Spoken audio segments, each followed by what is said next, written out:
Hi student, good morning. AOD पढ़ रहे हैं अपन।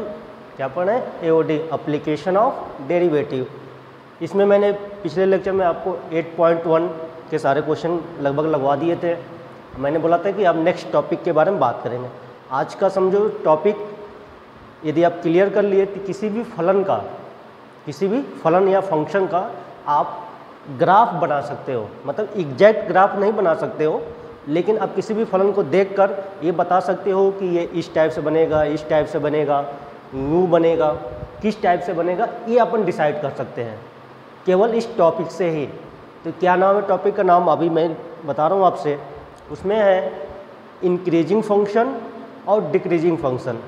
इसको हिंदी में क्या बोलते हैं? वर्धमान एंड ह्रासमान। तो फर्स्ट अपना पढ़ेंगे यहाँ पर वर्धमान फलन। इसको क्या बोलते हैं इंग्लिश में? Increasing function.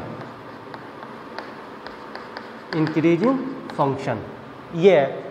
अच्छा, वर्धमान शब्द से समझ में भी आ रहा होगा, चाहे इस इंक्रीजिंग से भी समझ में आ रहा होगा कि क्या होगा। इंक्रीजिंग मतलब क्या होता है? बढ़ता हुआ। वर्धमान मतलब क्या होता है? बढ़ता हुआ होता है। मतलब जो भी ग्राफ होगा आपका, जो भी ग्राफ होगा वो क्या होगा? बढ़ता हुआ होगा। कैसे होगा देखते हैं। कुछ इस टाइप का, इसमें दो टाइप के मिलेंगे।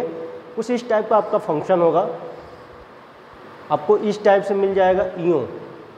दो टाइप से मिलेंगे इंक्रीजिंग फंक्शन, आपके दो टाइप से मिलेंगे। एक इस टाइप के मिल सकता है और एक ऐसा मिल सकता है, यूँ बन सकता है। अच्छा, इन दोनों में अंतर क्या है? अब ये देखो, आप देखो ध्यान से, तो हमेशा एक ग्राफ क्या आ रहा है? ऊपर जा रहा है। हमेशा ग्राफ क्या आ रहा है? ऊपर जा रहा है, इंक्रीजिंग हो रहा है, ये ऊपर चल रहा है। इसमें भी देखो तो हर एक पॉइंट पे फंक्शन क्या हो रहा है? इंक्रीजिंग हो रहा है, बढ़ता ऊपर ही जा रहा है, नीचे नहीं आ रहा है। तो इसी को क्या बोलते हैं? वर्धमान फलन। अब बात यह है कि इसमें और इसमें अंतर क्या है। इसमें आप ध्यान से देखो तो कुछ पॉइंट पे क्या हो रहा है? फलन कांस्टेंट है, अचर है, उसका मान नहीं बदल रहा है, उसका मान नहीं बदल रहा है। देखो यहाँ पे क्या हो रहा है? हर एक पॉइंट पे ऊपर जा रहा है। तो इसको इनमें अंतर क्या होता है? इसको हम बोलते हैं वर्धमान फलन। ये हो गया अपना वर्धमान फलन। ये भी वर्धमान ही है, इंक्रीजिंग है, लेकिन इसको बोलते हैं निरंतर। इसको क्या बोलते हैं? निरंतर वर्धमान। निरंतर हमेशा बढ़ रहा है। इसमें क्या हो रहा है? कुछ एक पॉइंट पे ये अचर हो गया है, कुछ एक पॉइंट पर अचर हो गया। ये तो हम बता सकते हैं कैसे? ग्राफ को देखकर कि फंक्शन इंक्रीजिंग है कि नहीं है। इस फलन को देखकर दोनों में ही इसका भी नाम fx होगा, ये भी क्या है अपना fx ही है। इन दोनों में ही आप ध्यान से देखो तो आपको क्या दिख रहा है? दोनों ही फलन क्या है? वर्धमान है। इसमें अंतर क्या है? इसमें क्या रहा है? कुछ एक पॉइंट पे आपके क्या हो जा रहे हैं कि फलन कांस्टेंट हो गया, अचर हो गया, उसका मान नहीं बदल रहा है। यहाँ से यहाँ तक क्या हो रहा है? फलन अचर है। लेकिन आपका ऐसा नहीं है कि वो डिक्रीजिंग हो रहा है, वो ऊपर ही जा रहा है। इसमें हो रहा है कि कहीं पे कांस्टेंट नहीं है, किसी भी पॉइंट पे कांस्टेंट नहीं है, हर एक पॉइंट पे क्या आ रहा है? ऊपर जा रहा है। इसको बोलते हैं निरंतर वर्धमान, और ये तो सिंपल वर्धमान फलन है। अब दोनों में क्या होता है ऐसे समझने के लिए? ये तो ग्राफ से हो गया। अब मैथ में समझने के लिए कैसे होगा उसको समझा रहा हूँ। समझो कि ये पॉइंट कोई x1 है, कोई एक बिंदु यहाँ पर x2 है, ठीक है। तो इसको यहाँ पे मिलाओगे तो इसका मान क्या निकल के आएगा? fx1 निकल के आएगा, यही होगा। यहाँ से इस पे जो मान निकल के आएगा क्या? fx2 निकल के आएगा। इतना तो जानते ही हो। ऐसे यहाँ पर भी आप लिख सकते हो। यहाँ पर क्या हो? x1 हो गया, यहाँ पे क्या हो गया? x2 हो गया। इस पे जो मान निकल के आया उसको क्या बोलेंगे? fx1 बोलूँगा। इस पे जो मान निकल के आया, इस पे क्या निकल के आया? fx2 बोलूँगा, यही बोलूँगा। अब देखिए अब क्या हो रहा है? क्या x2 का मान x1 से ज़्यादा नहीं है? x2 यहाँ पर, x1 यहाँ पर है, तो x2 का मान क्या है? x1 से ज़्यादा है। और ध्यान से देखो तो fx2 ऊपर है, fx1 क्या है? नीचे है। तो fx2 का मान भी fx1 से क्या है? ज़्यादा है। ये हो गया। समझ के बाद, लेकिन यहाँ पे क्या हो रहा है, कुछ एक पॉइंट पे क्या हो जा रहा है f, यहाँ पे यदि देखोगे तो यहाँ पे क्या हो जाएगा, मतलब यहाँ पे मान लो मैं x3 मान लूँ, इसको मान लूँ x4 मान लूँ, तो fx3 और fx4 क्या हो जाएंगे, बराबर हो जाएंगे।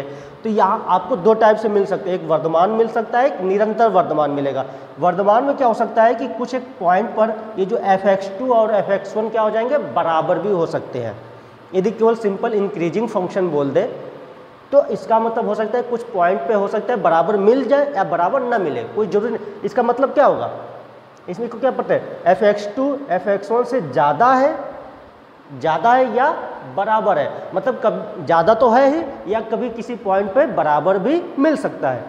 इसमें ध्यान से देखिए आप, तो x2 का मान x1 से ज़्यादा है, x2 इधर है, x1 इधर है, fx2 ऊपर है और fx1 क्या है, नीचे है, fx2 ऊपर है और fx1 नीचे है। तो यहाँ पर भी आप ध्यान से देखो तो fx2 is greater than fx1 हो गया। लेकिन देखो यहाँ पे मैंने बराबर का चिन्ह तो लगा दिया, लेकिन निरंतर वर्धमान में कभी बराबर का चिन्ह नहीं लगेगा, ये हमेशा बढ़ता ही रहेगा। कभी ऐसा नहीं होगा कि कभी किसी पॉइंट पे ये बराबर आपका हो जाए। बात समझ में आ गई आपको, ये हो गया। इसके बाद आप ध्यान से देखिए थोड़ा सा, ये हो गया वर्धमान फलन, ये हो गया निरंतर वर्धमान फलन, ये हो गया अपना। अब नेक्स्ट इसको कॉपी कर लो। अब आते हैं डिक्रीजिंग फंक्शन पे। किस पे आते हैं, डिक्रीजिंग फंक्शन पे। उल्टा ही होगा इसका भाई, वो इंक्रीजिंग है, वो दूसरा क्या होगा, डिक्रीजिंग होगा, उसको देखेंगे अभी बाद में। तो नेक्स्ट टॉपिक अपना स्टार्ट होगा डिक्रीजिंग फंक्शन या ह्रासमान, क्या बोलेंगे उसको, ह्रासमान। सेकंड आएगा अपने पास ह्रासमान फलन, इसको क्या बोलते हैं, ह्रासमान फलन। इसको इंग्लिश में क्या बोलते हैं, डिक्रीजिंग फंक्शन। क्या बोलते हैं, डिक्रीजिंग फंक्शन, ह्रासमान फलन। अब यहाँ पर मैंने बोला ही उसका उल्टा ही होगा, कुछ इस टाइप से होगा, यूँ, ये नीचे आएगा, ये नीचे आएगा। दूसरा इसका दोस्त क्या होगा, दूसरा इसका होगा कुछ यूँ बनेगा। कहीं पर भी जाए हमें क्या मतलब है, यहाँ पे क्या है, जल्दी जल्दी बता दे रहा हूँ। यहाँ पर भी इसका नाम क्या है, fx है, ये भी क्या है अपना, कोई fx होगा, gx नाम दे सकते हो, कुछ भी दे सकते हैं। यहाँ पर मान लीजिए आपका x1 है, यहाँ पर आपका मान लो x2 है, तो यहाँ पर इस पॉइंट पर क्या मिलेगा आपको, fx1 मिलेगा, इस पॉइंट पर क्या मिल जाएगा आपको, fx2 मिल जाएगा। इधर ध्यान से देखिए, यहाँ पे मान लीजिए आपका x1 है, ये अपना क्या है, x2 है, तो यहाँ पे क्या मिल जाएगा आपको, fx1, इस पॉइंट पे क्या मिल जाएगा आपको, fx2 मिल जाएगा। तो यहाँ पर देखिए क्या हो रहा है, x2 का मान तो x1 से ज़्यादा है ही, देखो x2 इधर है, x1 इधर है, लेकिन इसमें देखो क्या हो गया, आप ध्यान से देखो, fx1 ऊपर है, fx1 क्या है, ऊपर है, और fx2 क्या है, नीचे है। तो मतलब क्या हो गया, यहाँ पर fx1 ज़्यादा हो गया, चाहे उल्टा ऐसे भी लिख सकते हो कि fx2 यहाँ पर fx1 से क्या हो गया, छोटा हो गया, और कुछ एक पॉइंट पे बराबर है तो बराबर का चिन्ह लगा दिया हमने। ये तो ह्रासमान हो गया, ये क्या हो गया अपना, ह्रासमान फलन। ये समझ में आ गया होगा। मैंने उसे निरंतर वर्धमान बोला था, इसको क्या बोलेंगे, निरंतर ह्रासमान, निरंतर ह्रासमान फलन। ये क्या हो जाएगा, निरंतर ह्रासमान फलन होगा। अब इसमें क्या हो रहा है, x2 का मान तो x1 से ज़्यादा है ही, इसमें तो कोई डाउट ही नहीं है। x2 इधर है अपना, x1 इधर है, तो x2 का मान क्या होगा, x1 से ज़्यादा ही होगा। लेकिन यहाँ पे क्या हो रहा है कि fx2 का मान fx1 से क्या है, छोटा है, fx2 का मान fx1 से छोटा है, लेकिन बराबर का चिन्ह यहाँ पे नहीं लगाएंगे। तो आप दिमाग में बैठा लो, दो फलन अपने पास है, वर्धमान फलन और क्या है, ह्रासमान फलन। वर्धमान फलन और ह्रासमान फलन। वर्धमान फलन में क्या होगा कि जैसे जैसे आप इधर जाओगे, राइट साइड में जाओगे, दाएं साइड में जाओगे, तो क्या होगा, फलन का मान ऊपर होता चला जाएगा, फलन का मान ऊपर होता चला जाएगा। यूँ बनाया था मैंने, ये इधर जाओगे तो ये ऊपर जाएगा, तो इंक्रीजिंग या वर्धमान, इंक्रीजिंग या वर्धमान ऊपर होता चला जाएगा। और जब ह्रासमान या डिक्रीजिंग की बात करूँगा तो जब आप राइट साइड में चलते चले जाओगे तो क्या होगा, फलन का मान नीचे होता है, नीचे आएगा तो क्या बनेगा, ह्रासमान बनेगा, ह्रासमान बनेगा। बात समझ में आ गई, ये हो गया। लेकिन कुछ फलन ऐसे भी होते हैं जहाँ पर आपको बता नहीं सकती हो कि ये वर्धमान है कि ह्रासमान है। जैसे मैं आपके सामने एक साइन का ग्राफ बना रहा हूँ, साइन का ग्राफ, इसको नोट कर लेना। अब जैसे कि बात कर रहा हूँ कि साइन का ग्राफ में बात करूँ मैं कि साइन के ग्राफ में क्या होता है, तो थोड़ा सा देखो। साइन का ग्राफ अपन इस टाइप से जानते हैं, यूँ बनता है साइन का ग्राफ, यही है साइन एक्स का ग्राफ। यहाँ पे 0 है, यहाँ पे π/2 है, यहाँ पे पाई है। आगे की बात मैं नहीं करता हूँ। ये किसका ग्राफ है, fx = में साइन एक्स का ग्राफ अपने पास है। अब थोड़ा सा आप ध्यान से देखो, साइन एक्स जो है, यदि x का मान आप 0 से π/2 के बीच में लेते हो, देखना ग्राफ को देखो आप ध्यान से, 0 से π/2 के बीच में देखो ग्राफ को, 0 से π/2 के बीच में ग्राफ को आप देखिए क्या हो रहा है। 0 से π/2 के बीच में देखो तो ग्राफ हमेशा ऊपर जा रहा है, देखो आप हमेशा ऊपर जा रहा था। 0 से π/2 में क्या हो गया, ये वर्धमान हो गया। कोई डाउट, ये क्या हो गया, वर्धमान फलन दिख रहा है अपने को। अब यहाँ पर थोड़ा सा और बात करूँ मैं साइन एक्स को, और x को मैं यदि π/2 से पाई के बीच में बोलूँ, x का मान क्या ले रहे हो, π/2 से पाई के बीच में। तो देखो π/2 पे सबसे ऊपर है, टॉप पर है, और जैसे आप इधर आना स्टार्ट हुए, इस साइड आना स्टार्ट हुए, ये क्या होता चला गया, नीचे आता चला गया। तो इसका मतलब ह्रासमान हो गया। अब क्या होगा, ये ह्रासमान हो गया। लेकिन मैं यदि आपसे, यहाँ पे तो किसी को कोई डाउट नहीं होगा, लेकिन मैं आपसे बोलूँ कि साइन एक्स जब x का मान 0 से पाई के बीच में हो, 0 से पाई के बीच में हो, तो क्या होगा। अब देखो 0 से पाई के बीच में क्या हो रहा है, कुछ टाइम तक तो ऊपर जा रहा है, 0 से π/2 के बीच में तो ऊपर जा रहा है, लेकिन π/2 से पाई के बीच में क्या हो रहा है, नीचे आ रहा है। देखो ध्यान से आप, 0 से π/2 के बीच में क्या हो रहा है, 0 से π/2 के बीच में ग्राफ ऊपर जा रहा है, और π/2 से पाई के बीच में वो नीचे आना स्टार्ट हो गया। अब क्या बोले कि ये वर्धमान है या ह्रासमान है। आप लिखोगे जब आपको दोनों मिल जाए, किसी भी अंतराल या इंटरवल में आपको इंक्रीजिंग भी मिल जाए और डिक्रीजिंग भी मिल जाए, वर्धमान भी मिल जाए और ह्रासमान भी मिल जाए, तब क्या बोलोगे कि x जो है 0 से पाई के बीच में है, तो आपका जो fx है या साइन x क्या होगा, ना तो वर्धमान है और ना तो ह्रासमान है, ना तो ह्रासमान है। आप बोलोगे ना ही, ये मत बता देना कि वर्धमान भी है और ह्रासमान भी है, ये नहीं बोला है। आपको क्या बोला, ना तो वर्धमान है ना ही ह्रासमान है। मतलब आपको किसी भी अंतराल में ये दिख जाए कि जो आपका ग्राफ का नेचर है, ग्राफ का जो नेचर है वो यदि इंक्रीजिंग का भी रख रहा है और डिक्रीजिंग का भी रख रहा है, तो इसका मतलब हो गया कि उसको अपन बोलेंगे ना ही वर्धमान है ना ही ह्रासमान है। थोड़ा सा अब जब जेई का वीडियो बनाऊंगा IIT वाले को, तो इसको नाम दिया गया है मोनोटोनोसिटी,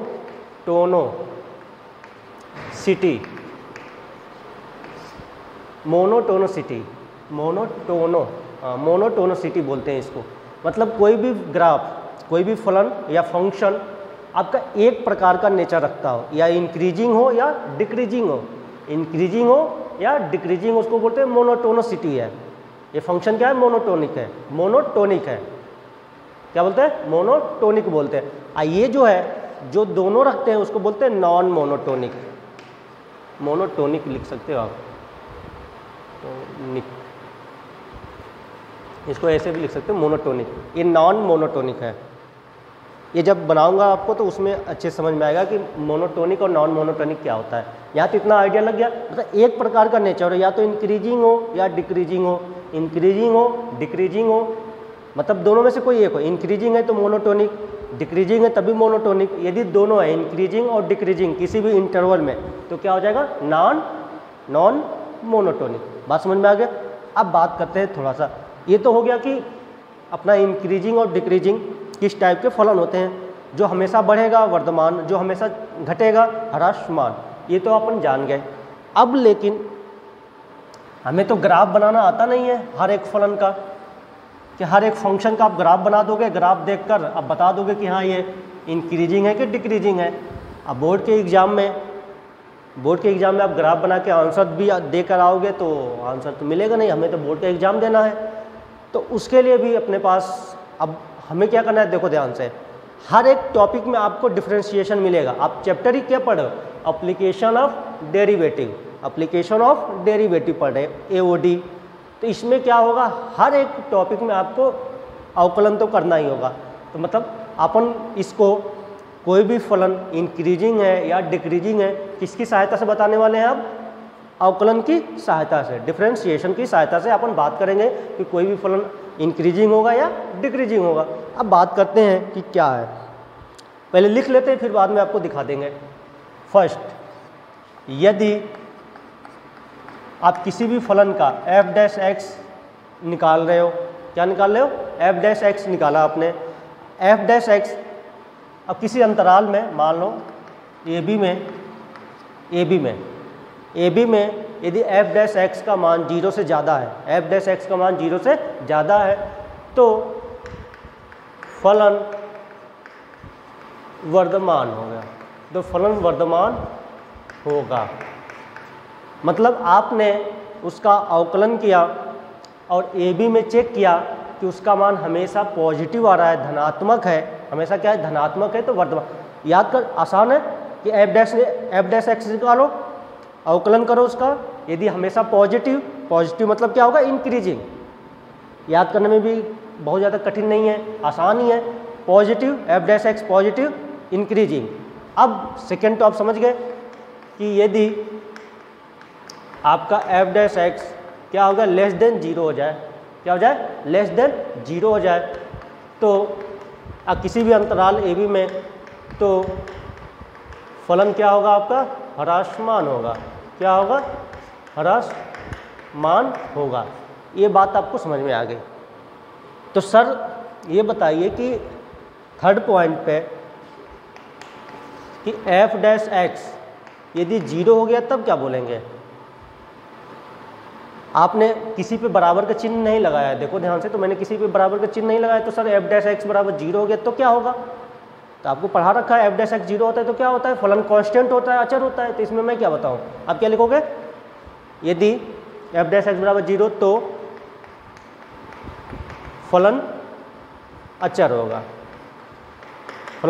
होगा। लेकिन एक पॉइंट और भी है इसमें, इसको अपन एक बोलते हैं क्रांतिक बिंदु। क्या बोलते हैं, क्रांतिक बिंदु बोलते हैं। ये क्या होता है, ये नया शब्द मिल रहा है, क्रांतिक बिंदु मिल रहा है आपको। ये क्रांतिक बिंदु क्या होगा, क्रांतिक बिंदु वो है जहां पर आप इस बिंदु से, इस पॉइंट से आप बता सकते हो, क्रिटिकल पॉइंट बोलते हैं, इंग्लिश में क्या बोलते हैं, क्रिटिकल पॉइंट, क्रांतिक बिंदु। इस पॉइंट से अपन ये बता सकते हैं कि यहाँ पर क्या होता है कि आपका जो फलन का नेचर होगा, प्रकृति होगी, जो उसकी फलन की जो प्रकृति होगी, नेचर होगा उसका, वो बदलता है। क्रांतिक बिंदु पर आकर यदि फलन इंक्रीजिंग है तो क्रांतिक बिंदु पे पहुंच गया तो उसके बाद वो डिक्रीजिंग होने लगता है। क्या होने लगता है, डिक्रीजिंग होने लगता है। नेचर उसका क्या हो जाता है, चेंज हो जा सकता है।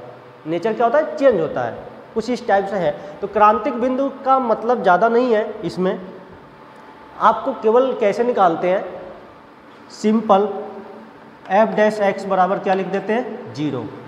f' बराबर 0, अपन इसको सॉल्व करेंगे, x का मान निकल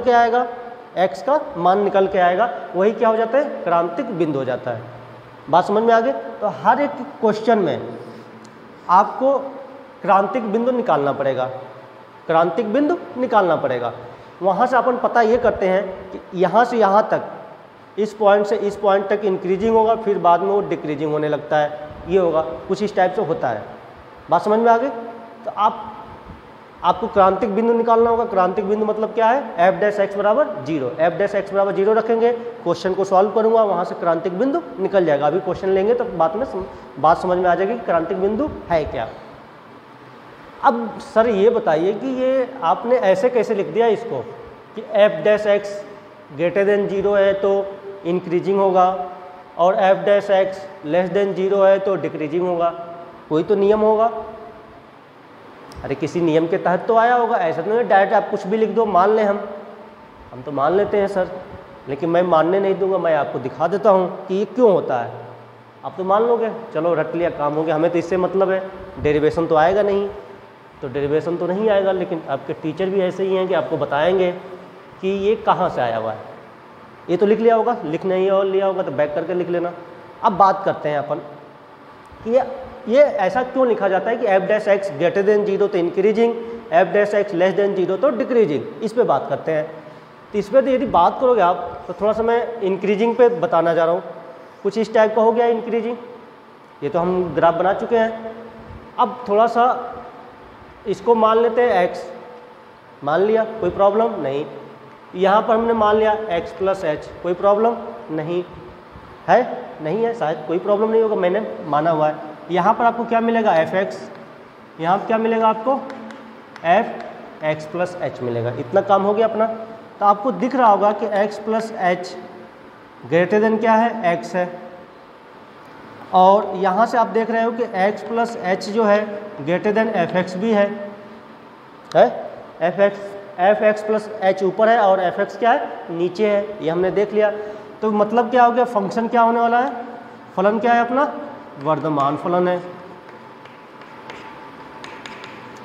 ये तो हमने देख लिया, ये तो हमने पीछे भी पढ़ा है, तो ये हमने देख लिया। अब बात करते हैं इस पे, F x plus 1 x plus H greater than कितना है अपने पास? एफ एक्स है, ठीक। इस एफ एक्स को इधर बुला लो, एफ एक्स प्लस एच जो है वो माइनस एफ एक्स हो जाएगा और ग्रेटर देन क्या हो जाएगा? 0 हो जाएगा। इतना जानते हैं। अब मैं एक काम कर रहा हूँ, एच से डिवाइड कर दे रहा हूँ। क्या कर रहा हूँ? दोनों तरफ एच से, पॉजिटिव संख्या से डिवाइड करूँगा। पॉजिटिव नंबर से डिवाइड करते हैं तो कोई प्रॉब्लम तो होता नहीं है, इसकी असमीका तो चेंज होने वाली नहीं है। पॉजिटिव नंबर है कोई एच, धनात्मक संख्या है, ये समझ लेना। इसके आगे प्लस लगा भी है, ये तो ख़त्म हो गया। अब मैं इस पर लिमिट लगा दे रहा हूँ, मेरा मन लिमिट एच टेंस टू 0, तो इस पर लगा दूंगा तो ये बन जाएगा F x plus H minus F x divided by H. ये तो 0 हो गया। इधर भी लिमिट लगाऊंगा, limit h tends to 0 0।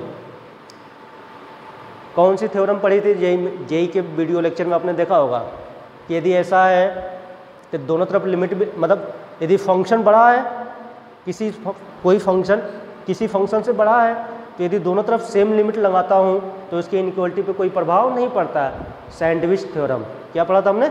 Sandwich theorem.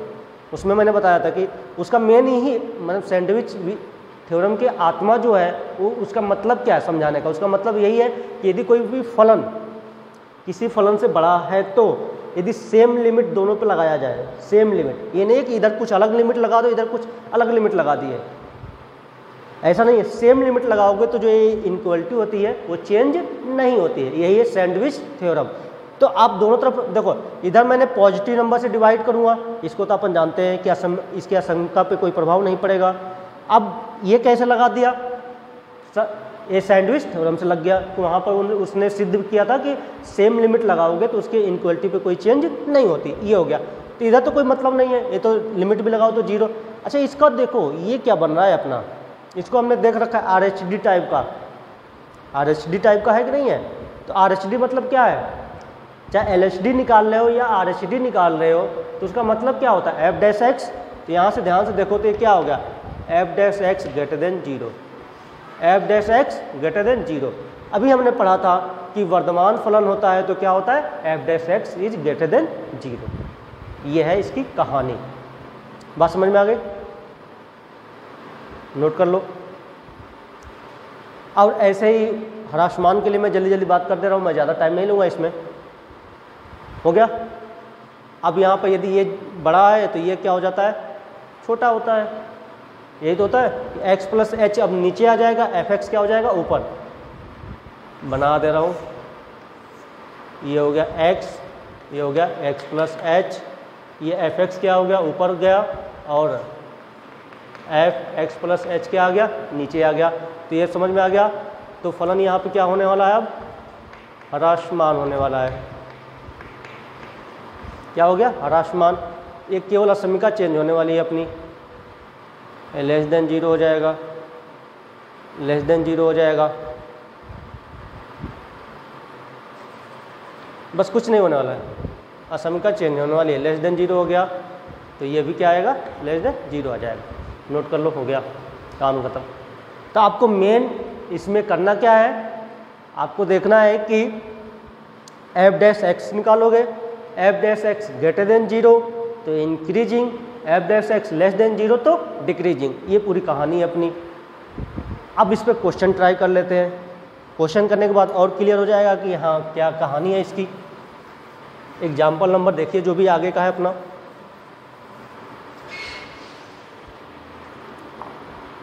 जल्दी से देखते हैं अपना एग्जाम्पल नंबर, एग्जाम्पल नंबर 7, उदाहरण नंबर 7 पे बात करूँगा कि क्या है अपने पास। क्या पूछा है क्वेश्चन, देखिए। वह अंतराल ज्ञात कीजिए जिसमें फलन एफ एक्स बराबर में आपको दिया है 2x की घात 3 minus 9x² plus 12x plus 3 ये दे रखा है। अब उसने पूछा है कि अंतराल ज्ञात कीजिए कि ये फलन, वो अंतराल ज्ञात कीजिए, इंटरवल ज्ञात कीजिए कि ये फलन उस अंतराल, किस अंतराल में ये इंक्रीजिंग है और किस अंतराल में ये डिक्रीजिंग है, ये आपको ज्ञात करना है। अभी तो हमें ज्ञात करना है कि किस अंतराल में ये वर्धमान होगा, किस अंतराल में ह्रासमान होगा। तो हमें तो पहले नंबर पे, जब भी आपको इंक्रीजिंग डिक्रीजिंग के बारे में बात करें तो उसका अवकलन कर दो, क्योंकि क्रांतिक बिंदु निकालना जरूरी है। क्रांतिक बिंदु पर ही आके उसका नेचर बदल जाता है। यदि अभी तक मान लो क्रांतिक बिंदु पे आ रहा है, यदि वो 0 है, जहाँ पे 0 होगा, जहाँ पर 0 होगा वहाँ पर आप ध्यान से देखोगे। अच्छा इसको समझा दें, क्रांतिक बिंदु आपको समझ में नहीं आ रहा, आप ध्यान से देखना थोड़ा सा। ये साइन एक्स का ग्राफ हमने देखा था 0 से पाई के बीच में, यहाँ पे था π/2, ठीक। ये क्या था अपना साइन एक्स था, ये क्या था अपना साइन एक्स था। तो देखो 0 से π/2 के बीच में, 0 से π/2 के बीच में इंक्रीजिंग है और π/2 से पाई के बीच में क्या है, डिक्रीजिंग है। तो इसका मतलब इसका नेचर किस बिंदु पे बदला है, π/2 पे बदला है। किस पे बदला है, π/2 पे। इसका मतलब π/2 क्या होगा, इसका क्रांतिक बिंदु होगा। क्या होगा, क्रांतिक बिंदु। क्रांतिक बिंदु का मतलब क्या होता है कि उस पॉइंट पर उस फलन का अवकलन क्या मिलेगा, 0 मिलेगा। तो आप देखो ध्यान से, f(x) बराबर क्या है, साइन एक्स है। f(x) बराबर क्या है, साइन एक्स है। इसका मैंने f'(x) निकाला, तो f'(x) मतलब क्या हो जाएगा, साइन का डिफरेंशिएशन क्या होता है, cos x होता है। साइन का डिफरेंशिएशन क्या होता है, cos x। अब f'(x) π/2 निकालो, इसी पे तो नेचर बदल रहा है इसका। देखो अभी तक 0 से π/2 में इंक्रीजिंग, π/2 से पाई के बीच में, π/2 पे इसका नेचर बदल रहा है, डिक्रीजिंग हो रहा है। तो π/2 पे देखो cos π/2, यहाँ पे क्या आ गया 0। मतलब जिस बिंदु पर f'(x) 0 होता है उस बिंदु पर फलन का नेचर बदल जाता है। इस लिख सकते हो, चाहे अभी इसको मत लिखना तो ये लिख लो कि जिस बिंदु पर, लिखते जाओ साथ में, जिस बिंदु पर फलन ऐसे लिख लो, फलन f(x) का अवकलन मतलब क्या हो जाएगा, f'(x) बराबर 0 होता है तो उस बिंदु को ये तो शायद मैंने लिखवाया था, चलो लिख लो, क्रांतिक बिंदु कहते हैं। तो उस बिंदु को क्रांतिक बिंदु कहते हैं। आगे लिखते हैं अपन नेक्स्ट पॉइंट, क्रांतिक बिंदु पर फलन क्रांतिक बिंदु पे फलन का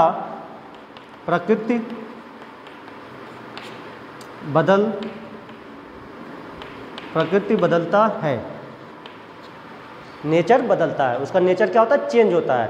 यदि इंक्रीजिंग है, यहाँ लिख सकते हो यदि, और लिखना चाहो तो यदि वर्धमान है तो, यदि वर्धमान है तो ह्रासमान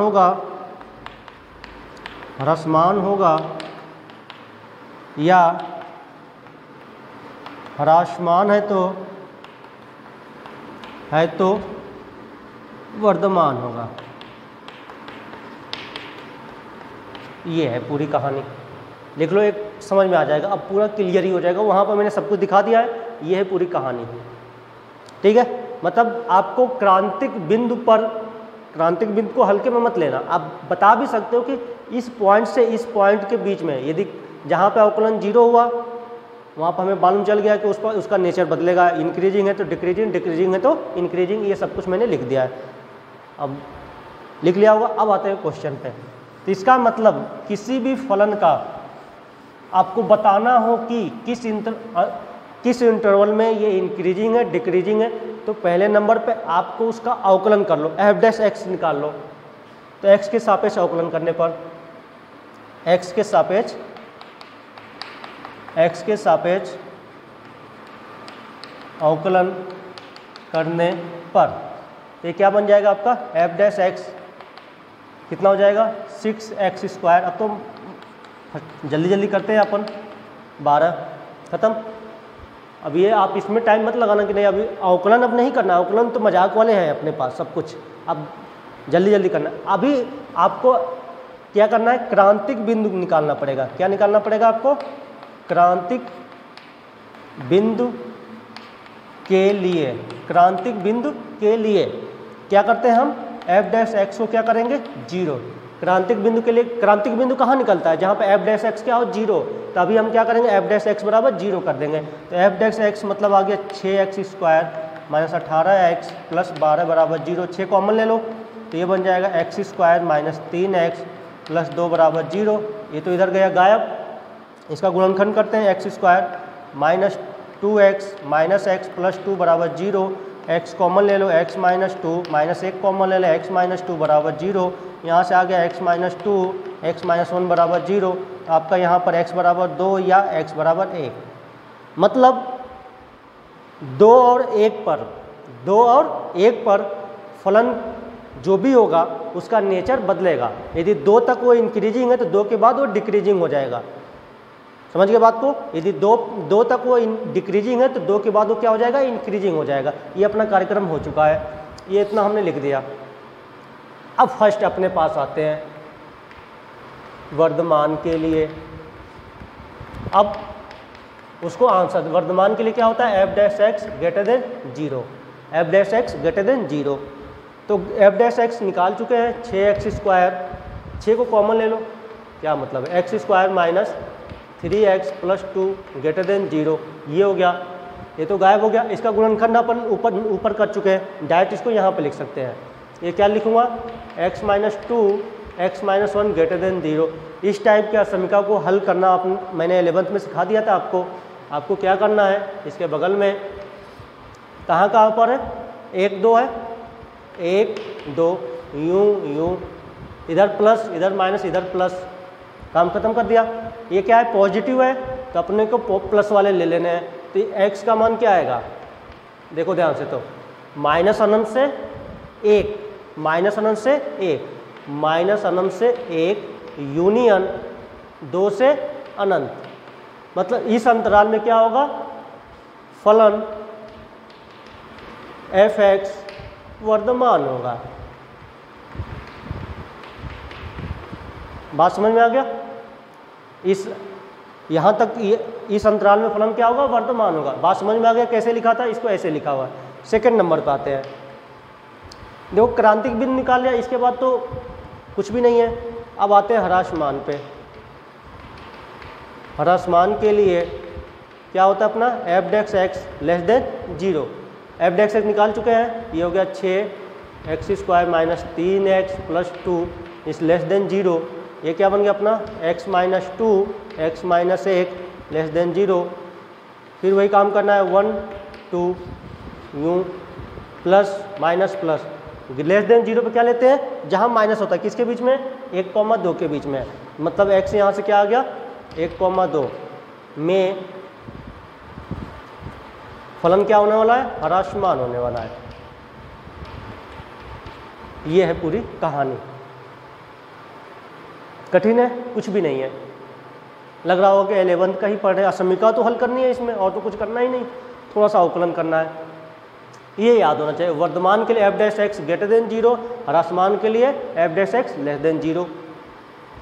और एक क्वेश्चन और ट्राई कर लेते हैं, इसके बाद आगे का आप ट्राई कर सकते हो, जल्दी से इसको नोट कर लेना। अब आते हैं एग्जाम्पल नंबर 8 पे।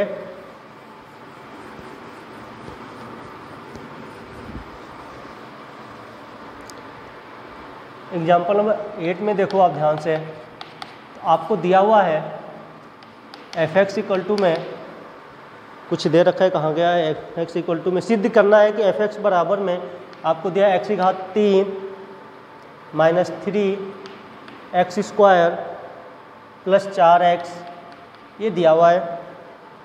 सिद्ध करना है कि समस्त वास्तविक संख्याओं के लिए निरंतर वर्धमान है, मतलब प्रत्येक संख्या के लिए कोई से भी संख्या लो, मतलब इसका ये हमेशा क्या होगा इंक्रीजिंग होगा, निरंतर वर्धमान है।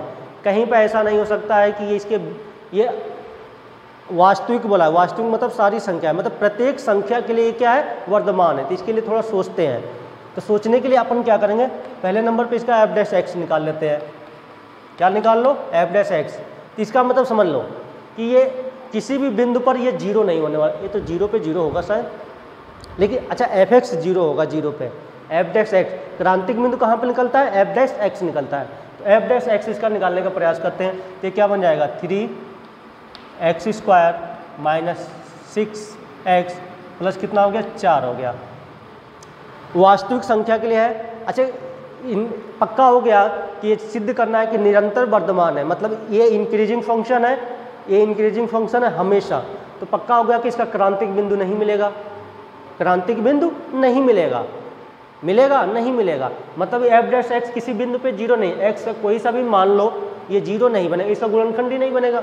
आप सीरीज धाराचार्य के पास जाओगे तो देखोगे यहाँ पर कि क्या बनेगा, ये शायद मेरे ख्याल से बी स्क्वायर माइनस 4ac से देखो तो 20 ये अंडर रूट में आता है ना, बी स्क्वायर माइनस 4ac 4 3 12 12 12, हाँ अब देखो ये पक्का है वास्तविक संख्या नहीं आ रहा, चलो मैं दिखा भी दे रहा हूँ। पहले तो x का मान निकालते हैं, गुणनखंड तो नहीं बनने वाला है, देखो नहीं बनेगा, तो सीधाचार्य के पास जाएंगे, 6 प्लस माइनस अंडर रूट ये कितना हो गया 6 की power 2 B square minus 4ac divided by कितना हो गया ये अपना a हो गया, ये मतलब 2 है, मतलब 3 2 इंटू 3।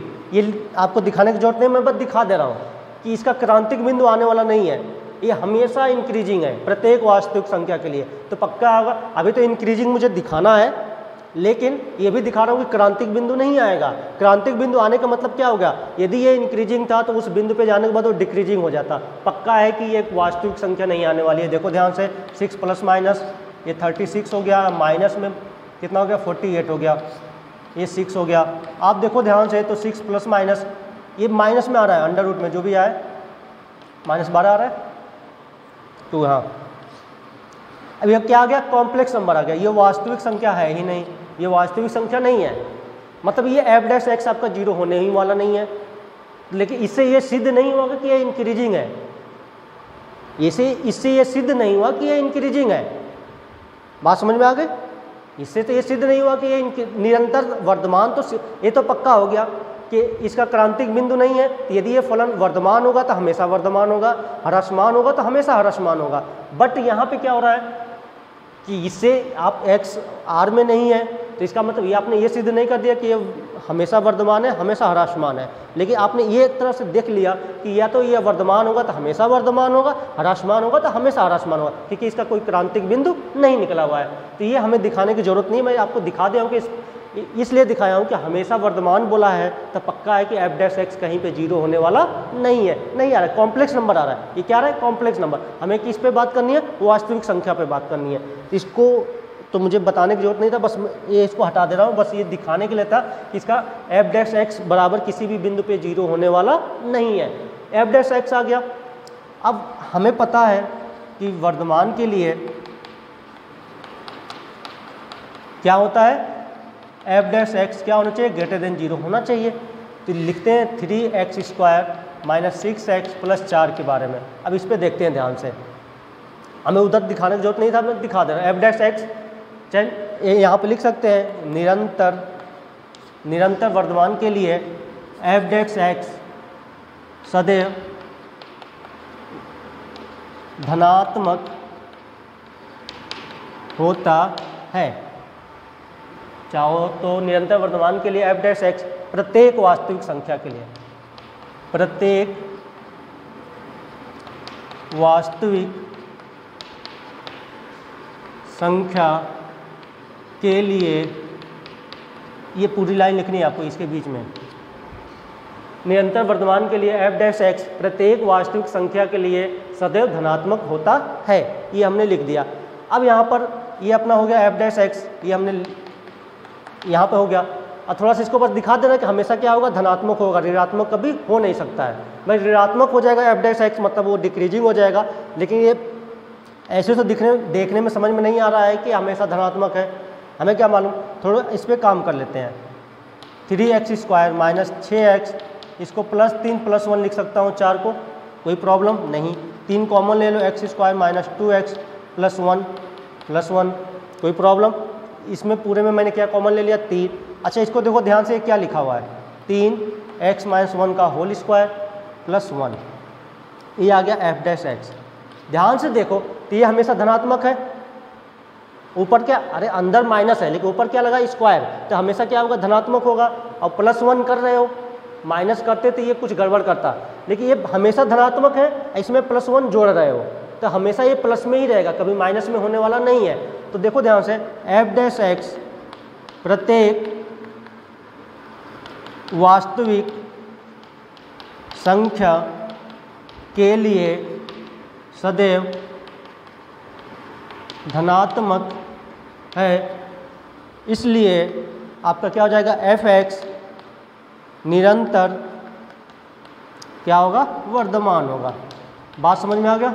वो आपको देखने की ज़रूरत नहीं थी, जो मैंने दिखाया है एक्स का जो कॉम्प्लेक्स नंबर आया था वो यहाँ पे ज़रूरत नहीं है, बस ये दिखा दिया था कि यदि निरंतर वर्धमान है तो पक्का हो गया कि कोई क्रांतिक बिंदु मिलने वाला नहीं है। आप इसको नोट कर लेना और बाकी क्वेश्चन नेक्स्ट लेक्चर में किया जाएगा। Bye bye.